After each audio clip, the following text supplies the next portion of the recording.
உலக மக்கள் அனைவருக்கும் வணக்கம். இப்போது நாம் இவ்வாரத்தின் ராசி பலன்களை பார்ப்போம். முதலில் இவ்வாரத்தின் கிரகநிலைகள். ரிஷபத்தில் குரு, கடகத்தில் செவ்வாய் நீச்சம், கன்னியில் கேது, கும்பராசியில் சனி, மீனத்தில் சூரியன், சுக்கிரன், ராகு, புதன் நீசம், மேசத்தில் சூரியன்.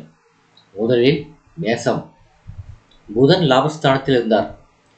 இப்போது மீன ராசியில் நீசமடைந்து சுக்கிரனோடு இணைந்திருக்கிறார். சூரியனோடு இணைந்து புதாதித்ய யோகம் ஏற்படுத்துகின்றார்.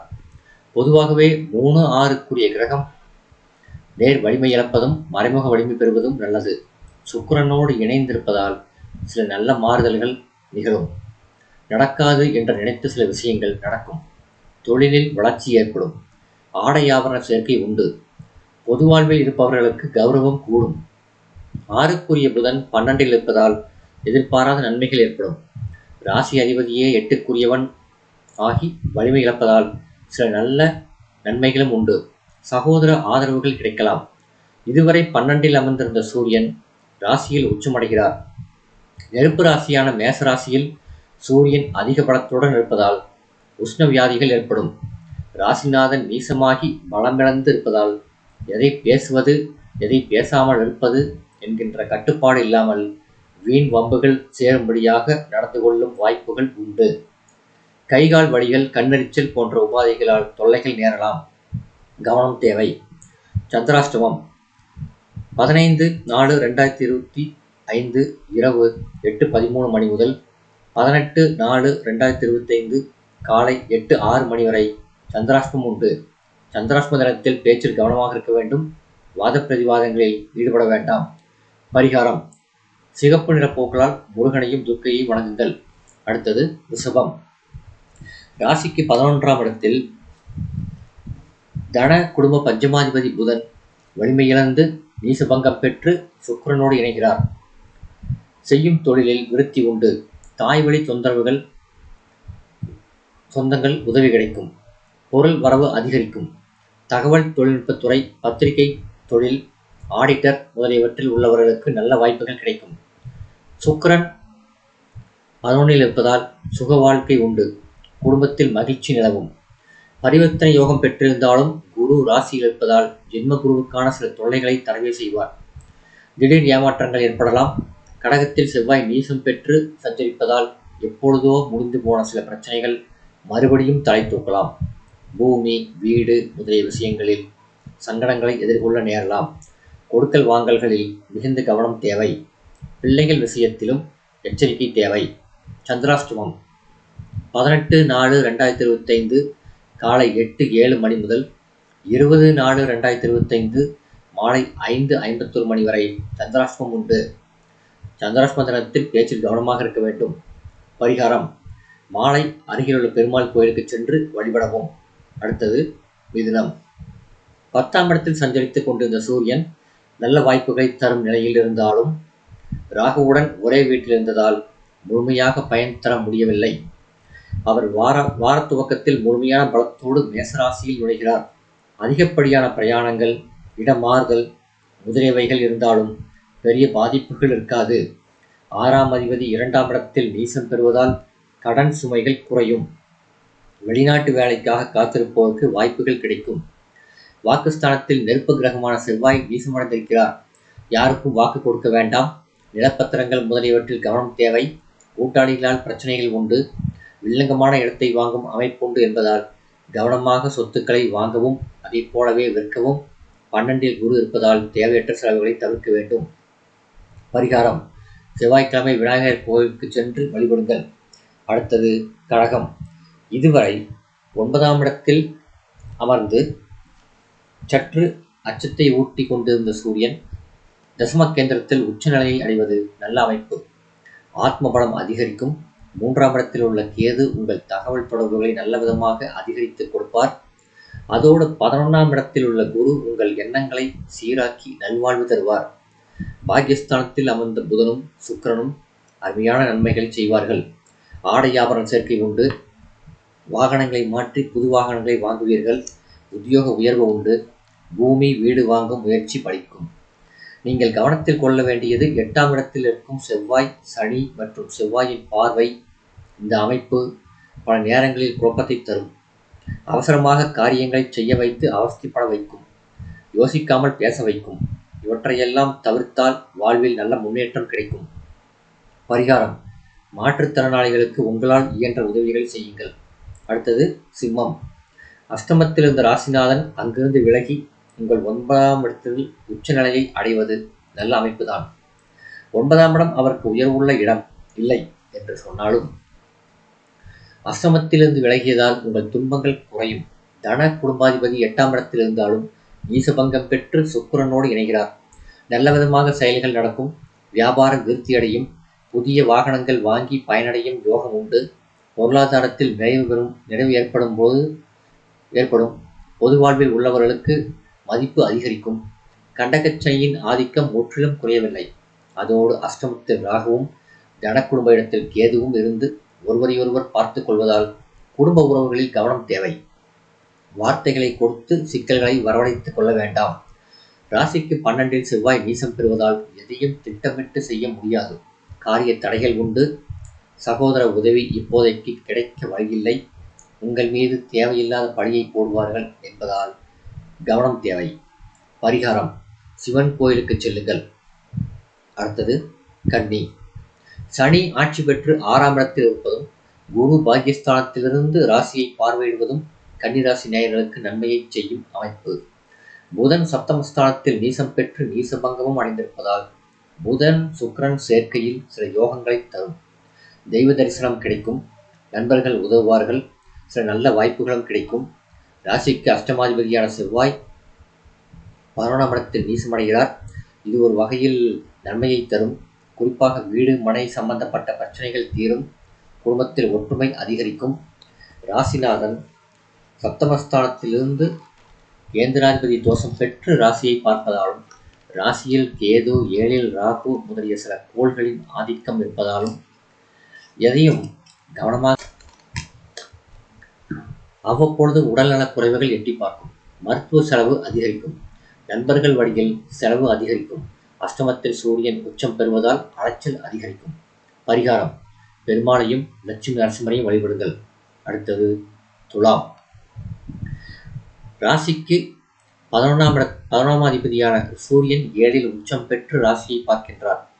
ராசிநாதன் சுக்கிரன் 6ஆம் இடத்தில் இருக்க அவரை கேது பகவான் பார்க்கின்றார். புதன் நீசபங்கம் பெற்று சுக்கிரனோடு இணைவதால் சில நன்மைகள் உண்டு. மற்றபடி துலாம் ராசி நேயர்கள் மிகவும் எச்சரிக்கையோடு இருக்க வேண்டிய வாரம் இது. 5ஆம் இடத்தில் சனி, 7இல் சூரியன் உச்சமடைந்து தேவையற்ற பிரயாணங்களையும் அலைச்சலையும் தரலாம். இதுவரை 6ஆம் இடத்திலிருந்து ராகு 5ஆம் இடத்துக்கு நகர்வதால் பழைய பிரச்சனைகள் தலைதூக்கும். ஏமாற்றங்கள் நீடிக்கும். பிறரை நம்பி எந்த பொறுப்பையும் ஒப்படைக்க வேண்டாம். இடமாற்றம் உத்தியோக மாற்றம் உண்டு. 12இல் கேது என்பதால் தெய்வீக சிந்தனை மட்டுமே உங்கள் பிரச்சனையை நிதானமாக்கும். பரிகாரம்: குலதெய்வ கோயிலுக்கு ஒரு முறை சென்று வழிபட்டு வாருங்கள். அடுத்தது ராசிக்குள் சந்திரன். 13/4/2025 முதல் 15/4/2025 வரை ராசிக்குள் சந்திரன் நுழைகிறார்.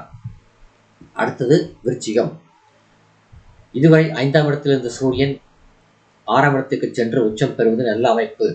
அதோடு குரு உங்கள் ராசியை பார்ப்பதும் சுக்கிரன் பலமாக இருப்பதும் உங்கள் பொருளாதார தேவையை நிறைவேற்றும். சுபகாரியங்களில் சில தடைகள் இருந்தாலும் நிறைவாக நல்லவிதமாக முடியும். புதன் 5இல் நீசபங்கம் பெற்று சுக்கிரனோடு இணைவதால் நற்செய்திகள் கிடைக்கும். தொழில் வணிக முன்னேற்றம் இருக்கும். முக்கியஸ்தர்கள் உதவியும் நண்பர்களின் உதவியும் கிடைக்கும். ராகு சனியை நோக்கி நகர்ந்து வருவதும் சனி ராகுவை நோக்கி நகர்வதும் உள்ள இணைப்பு நன்மையை செய்யாது. வருமானம் அதிகரித்தாலும் தேவையற்ற செலவுகளை கொடுக்கும். ஆரோக்கியத்தில் மிக கவனமாக இருக்க வேண்டும். குறிப்பாக ராகு சனி சேர்க்கையை 8ஆம் பார்வையாக செவ்வாய் பார்ப்பதால் வாகனங்களில் செல்லும் பொழுது கவனம் தேவை. இரவு பயணத்தை தவிர்க்க வேண்டும். 15/4/2025 முதல் 18/4/2025 வரை ராசிக்குள் சந்திரன் நுழைகிறார். பரிகாரம்: முருகப்பெருமானை வணங்கி வாருங்கள். அடுத்தது தனுசு. சுக்கிரன் உங்கள் ராசிக்கு நன்மை செய்யும் அமைப்பில் இருக்கிறார். ராகு பகவான் 4ஆம் இடத்திலிருந்து சில தொந்தரவுகளை கொடுத்து கொண்டிருந்தாலும் அந்த நிலை மாறி அவர் உபஜயஸ்தானத்திற்கு நகர்வதும் நன்மையை தரும். வருமானம் இப்போது போதிய அளவில் இருக்கும். ராசிநாதனான குருவின் பார்வை உங்கள் தன குடும்ப ராசியில் விழுவதால் எத்தனை பண நெருக்கடியிலும் ஏதோ ஒரு வழியில் பணம் புரட்டி விடுவீர்கள். தேவையான உதவிகளும் அவ்வப்பொழுது கிடைக்கும். பெரும்பான்மையான கிரகங்கள் அனுகூலமாக இல்லை. குறிப்பாக ராசிநாதன் 6ல் இருப்பதும் 5க்குரிய செவ்வாய் அஷ்டமத்தில் இருப்பதும் தவிர்க்க முடியாத கஷ்டங்களை காட்டுகிறது.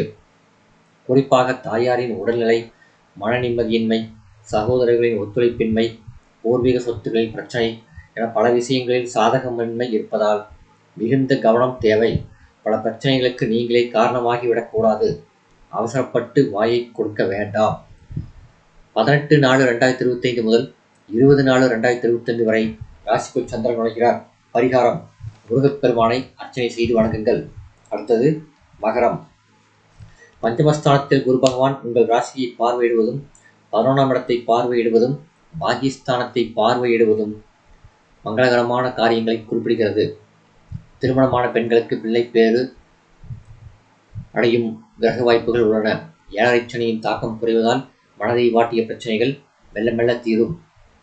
புதன் சகாயஸ்தானத்தில் நீசபங்கம் பெற்றிருப்பதால் பல வழிகளிலும் நன்மைகள் ஏற்பட்டு தடைகள் விலகும், தாமதங்கள் குறையும். வெளிநாட்டிலிருந்து நல்ல செய்திகள் கிடைக்கும். புதிய வேலை வாய்ப்புகள் உண்டு. தனக்குடும்பஸ்தானத்தில் 3ஆம் இடத்தில் இருந்த ராகு நெருங்கி சனியுடன் சேருவதால் குடும்ப விஷயங்களில் எந்த தீர்மானமும் அவசரப்பட்டு செய்யக்கூடாது. பேசும் பொழுதும் மிகுந்த சிந்தனையோடு பேச வேண்டும். 4ஆம் இடத்தில் சூரியன் அமர்ந்திருப்பதால் தேவையற்ற விரோதங்கள் ஏற்படும். பரிகாரம்: சனிக்கிழமை அனுமன் ஆலயத்துக்கு சென்று வணங்கி வாருங்கள். அடுத்தது கும்பம். 2ஆம் இடத்தில் ராகுவோடு இருந்த சூரியன் சகாயஸ்தானமான 3ஆம் இடத்தில் உச்சமடைவதால் பல்வேறு விதமான பிரச்சனைகள் குறையும். ஆத்ம பலம் அதிகரிக்கும். அதுவே உங்களுக்கு புதிய வழியை காட்டும். அரசாங்க அனுகூலங்கள் உண்டு. போட்டித் தேர்வுகளில் வெற்றி பெறும் வாய்ப்பும் உண்டு.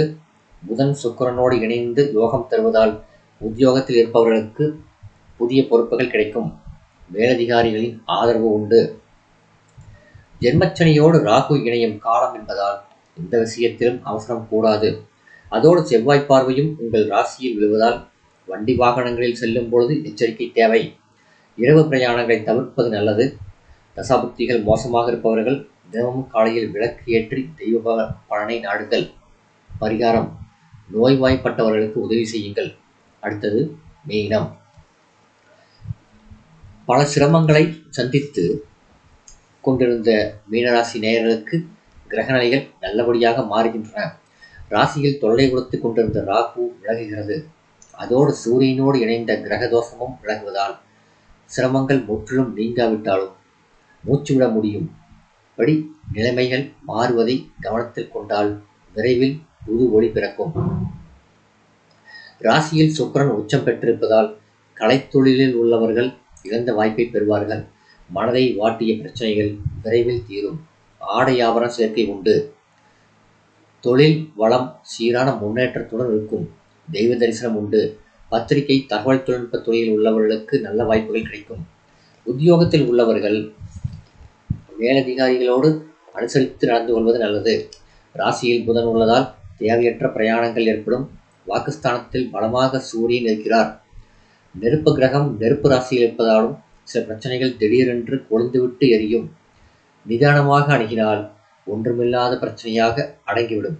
இப்போதைக்கு தேவை நிதானமான அணுகுமுறையான பிரார்த்தனை.